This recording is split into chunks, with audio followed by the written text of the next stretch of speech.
আমার নবীজি দাড়ি মুবারক গুলা ভিজে গেছে।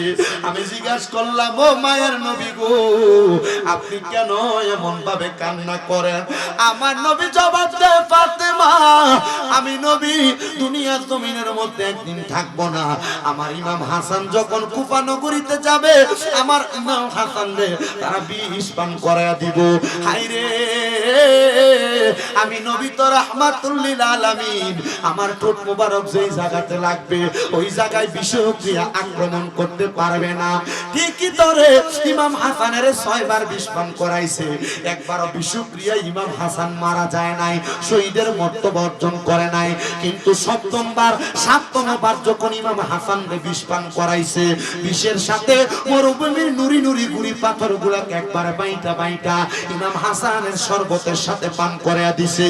দুনিয়ার মানুষ কোন জায়গার মধ্যে উষ্টা খাইলে, দুনিয়ার মানুষ কোন জায়গার মধ্যে ব্যথা পাইলে মাগো কইয়া আল্লাহ গো কইয়া চিৎকার দেয়। ইমাম হাসান যখন ওই জায়গার মধ্যে বিষক্রিয়া যখন ওনার ভিতরে প্রবেশ করছে, ওই পাথরের গুড়াগুলা যখন ওনার কলিজা বরাবর যায় পড়ছে, ইমাম হাসান না না না না না না কইয়া 3 বার চিৎকারি দিয়া মাটির মধ্যে পড়ে গেছে। ইমাম হোসেন পার্শ্ববর্তী মাঠ থেকে দৌড়ে আইসা ডাক দিয়া কয়, ভাই আপনি যে নানা কয়া চিল্লানি দিয়া পড়ে গেলেন, কারণটা কি? আপনারে কে বিষ পান করাইছে?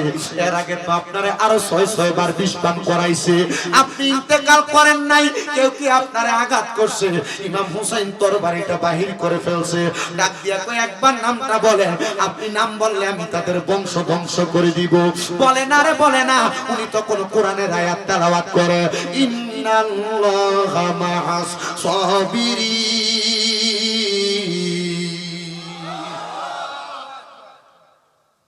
আমার একটা মারলে পুরো 14 গোষ্ঠী লাঠি লিয়ে যায়। আমরা একজনের গায়ে যদি ছটকনা মারে, থাপ্পড় মারে বা গালি দেয়, তার পুরো ফ্যামিলির মানুষ হয়ে তার মারবার লাগে। ইমাম হাসানকে এত মার আঘাত করা হয়েছে, ইমাম হাসান বলে না, আরে তাদের পরিচয় দিয়া কি করবেন?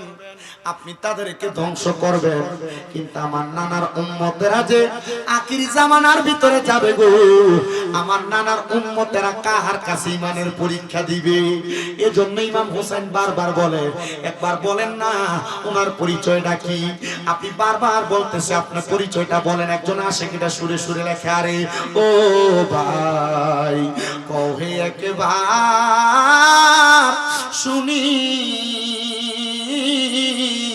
আরে কে তোমারে খাওয়াই